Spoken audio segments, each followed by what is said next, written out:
Hello viewers, my name is Clover, and this is my review on the June 4th, 2014 edition of USW Wednesday Night Intensity. We have 4 weeks until USW Hardcore Heaven 2014, and this night was pretty crazy, I'm not gonna lie. There was a few things that, kind of caught me off guard. But let's just jump right into it. Alright. We opened the show with High Risk returning and addressing the USW fan base.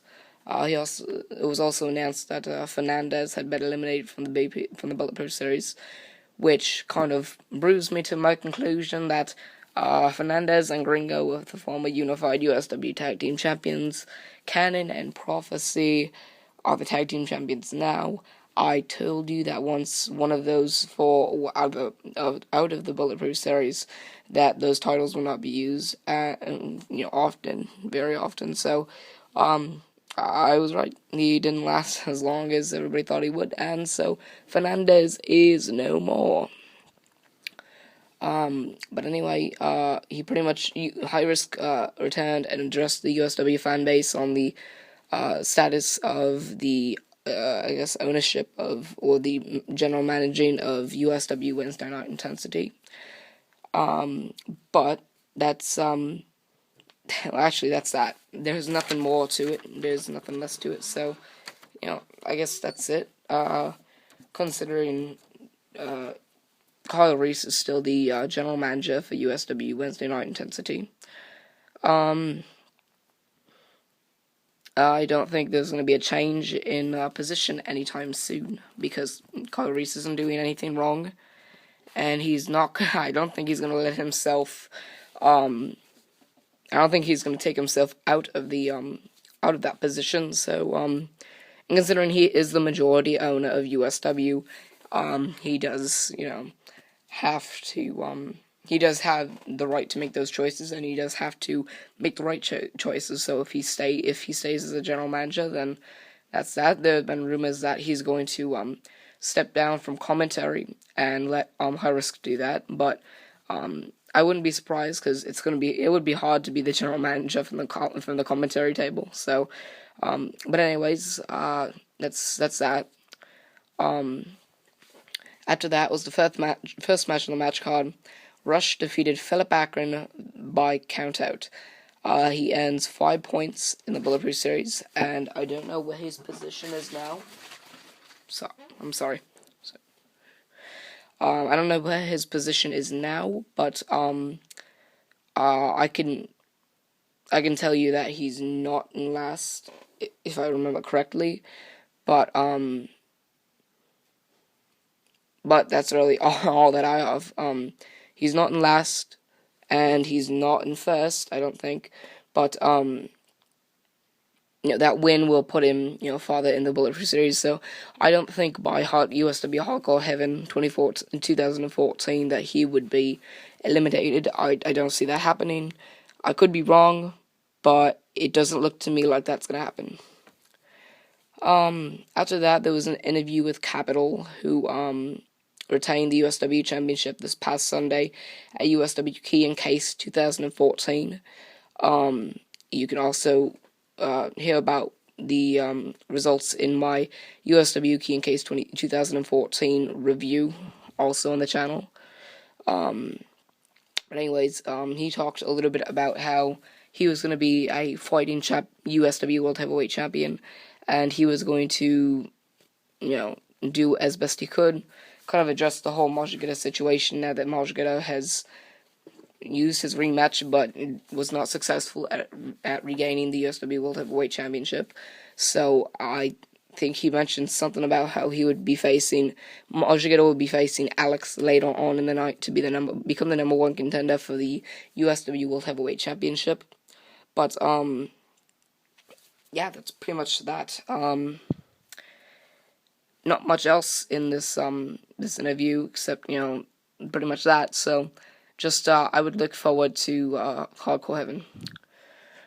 Anyway, the second match on the match card was Hanasley defeating Alexander Rotten. Hanasley won the 2013 Key and Case match. And Alexander Rotten won the 2014 USW Key and Case match. So they both have a USW Key and Case contract case or whatever. Hanasley has a 2013 USW Key and Case briefcase or contract, and Alexander has a 2014 USW Key and Case match briefcase or contract. So Hanasley with the win over Alexander Rotten. I don't know where this is headed, but after this was a scene, pretty much a scenario or whatever, and it was Alexander Rotten challenging Hanasley to a match at USW Hardcore Heaven 2014. Later on in the night, you would hear a little bit more about this match. But, anyways, I'm gonna get away from that. Sorry, my bad. But, I'm gonna distance myself away from this topic at the moment, so that way I can save it for later on in this review. Anyway, after that, there was an interview with Moja Geta, and, he talked about how he was going to win the match against Alex. He was going to become the #1 contender for the USW World Heavyweight Championship. Later on, you'd see the result of that. And then talked about how he was going to win the USW World Heavyweight Championship, back like everybody else would. So, well, most people would, or some people would. And so, that's that. After that, it was the third match on the match card. Greyhound defeated DHIG by submission. Excuse me. Ending 10 points in the Bulletproof Series. I think he's close to... I don't think he's close to the bottom, but I think he's closer to the top of the list. But that gets him 10 points over DHIG, who I believe is in first place. But with Greyhound picking up the win... that advantage, in the series, in the Bulletproof Series, kind of goes to Greyhound, because now that he's picked up a win over the performer who's, #1 in the ranks, not only does he become a distinct threat to the first, place ranking in there, but also he becomes a threat to whoever would become the champion by the time the Bulletproof Series is over. Because at that point in time, you would have Greyhound, if he were still in first, and if he were to get, first and maintain first place, then whoever would be the champion that he would challenge would be in a lot of trouble, because there is that point in time that kind of, I want to say, kind of scares the champion into kind of defending the championship the way you wouldn't want to defend a championship, kind of be careless or whatever. And with the I forgot the word, but with what I was going to say, the intimidation, whatever intimidation comes from a challenger, you always have to make sure you're one step ahead of that intimidation, and you don't pay attention to the intimidation. But there are a lot of performers who would give in to the threat and wouldn't perform at the highest level. So if Greyhound were to keep up this winning streak and keep up this good performance, keep getting his name known, then I think he would be a big candidate for the next USW World Heavyweight Champion or the next USW Champion. But anyway, after that, there was the Bulletproof Series leaderboard. I still forgot to write down the leaderboard. I'm sorry. And then they had USW Key and Case 2014 highlights. And after that was the fourth match in the match card. But this was a little bit different, because James came out, and it was supposed to be Enigma vs. James for the Blue Belt Championship. Now, what happened was James, I guess Enigma was not in the building that night. And so, I don't know if he really was, or if, he wasn't. But Enigma would be, kind of, I guess, against this idea, but he was supposed to defend the Blue Belt Championship against James. And I guess this is a storyline or whatever, and James was handed the Blue Belt Championship as Enigma was vacated. The reason why was because apparently at USW Keen Case 2014, when Enigma had James in a submission maneuver, James had his foot on the rope for a good 11-12 seconds, with the referee not even seeing it. And so, even though James broke out of it, with Enigma and any other performer, when you have a submission maneuver in, or even a grapple in, hook in, if you are latched onto another performer, doesn't matter which part of him it is, or him/her, and the hands are on the rope, the referee will give you a 5 count. Now, if you don't break the hold by a 5 count, then you're disqualified. And even though the referee did not see it, it still happened, and there was still proof. So, considering Enigma didn't really give up after a 5 count, he would have been disqualified, and James would have retained the championship. Now, considering it wasn't Enigma who was the champion, James was a champion, and Enigma won. Considering Enigma won the championship from James, James was given back the championship. So, what happens is Enigma, his reign throughout the past few days was not official, I guess, so they didn't officially count it. So technically, I guess it was either by disqualification or by count out or whatever. James defeated Enigma for the Blue Belt Championship, and that's that. After that was an interview with MC4.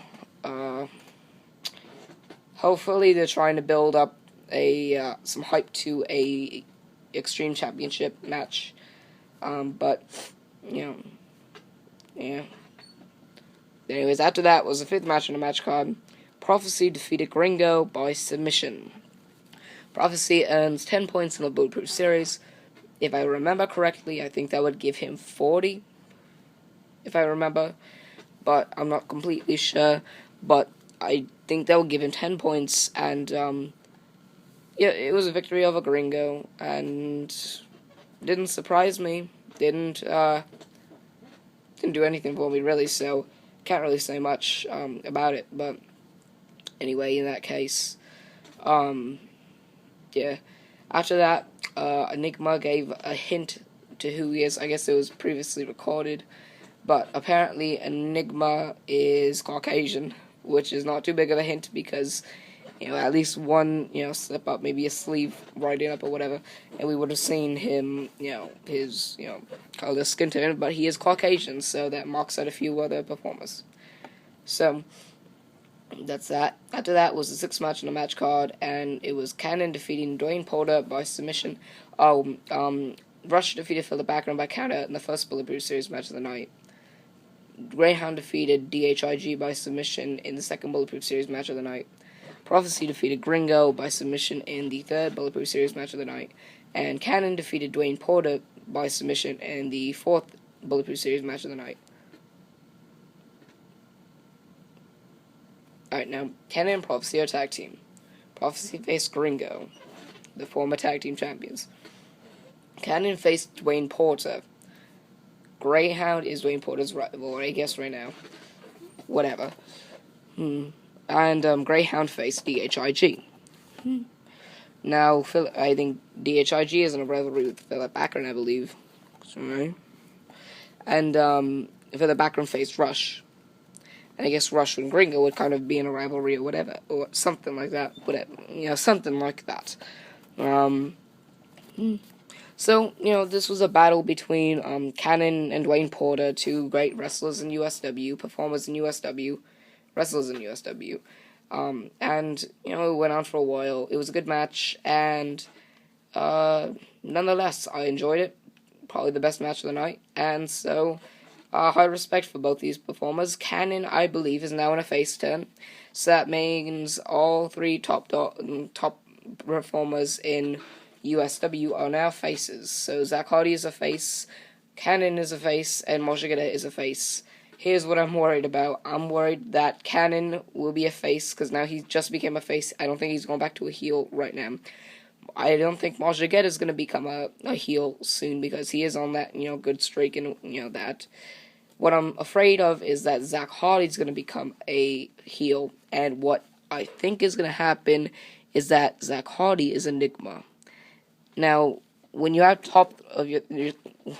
your top three performers, maybe you should have one be a heel. And considering two, I'll be right back. I'm sorry. Let me get back to where I left off. Considering two are newly relevant to faces, Zach Hardy's been a face since 2008. Yep. And so, being that that Cannon and Moshigata are faces, I feel, considering Zach Hardy hasn't been a heel, I think he would want to be a heel. I honestly do. So I think Zach Hardy may be Enigma. Now, with that being said,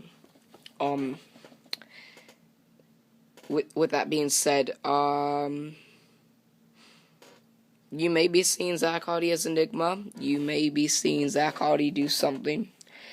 Not gonna say what, but just look out for that. So if my prediction serves me correctly, then I will, whatever. So that's that. Cannon earns 10 points in the Bulletproof Series. I think that brings him up to 40 or so. I'll have to check. 40 maybe. 40. After that was the scene. It was the match made official. Alexander Rotten will face Hennessy at USW Hardcore Heaven 2014. So, I guess I filled a match there. Or I guess a match there. After that was the 7th match on the match card, and it was a number 1 contenders match for the USW Championship. Yo-Yo Joe defeats Weston Light. And so that means Yo-Yo Joe will face Zach Hardy for Zach Hardy's USW Championship at USW Hardcore Heaven 2014. Yo-Yo Joe is, I guess, back in the USW Championship picture. Yippee! I think he should take some time off. So I'm still gonna say that. I think he should take some time off. That's my opinion. It's not what I think. It's not what I would tell you would happen, but that's what I think would happen. And, it's a prediction of mine, I guess.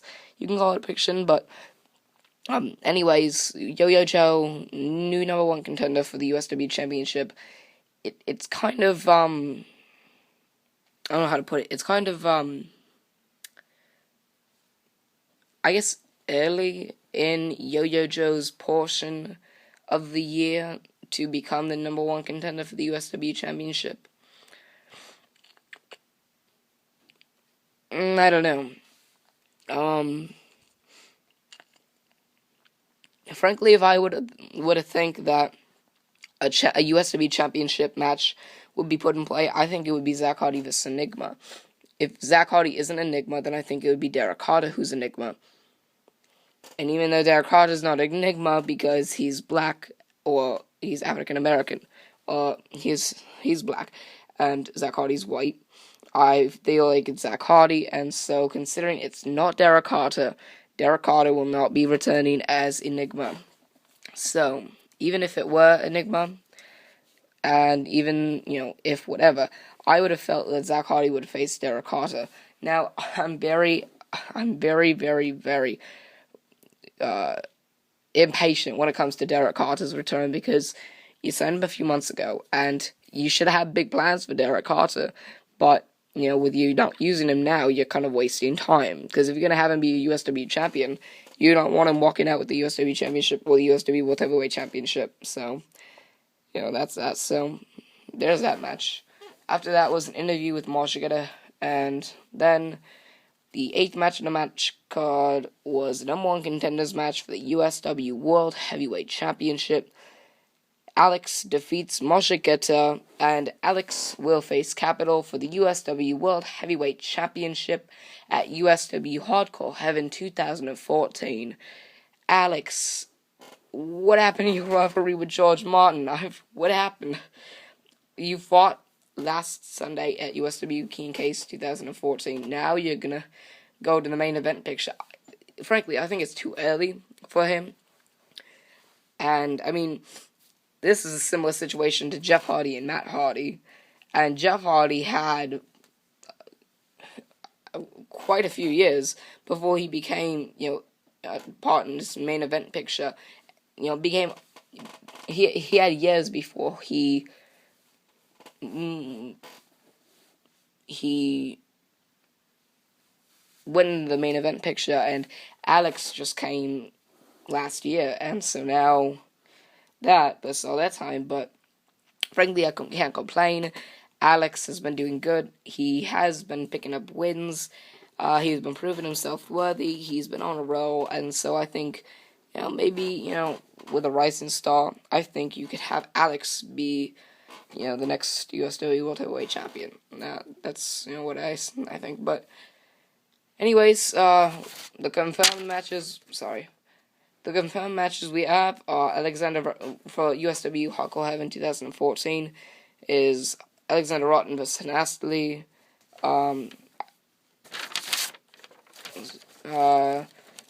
Yo-Yo Joe vs. Zach Hardy for the USW Championship, and Alex vs. Capital for the USW World Heavyweight Championship.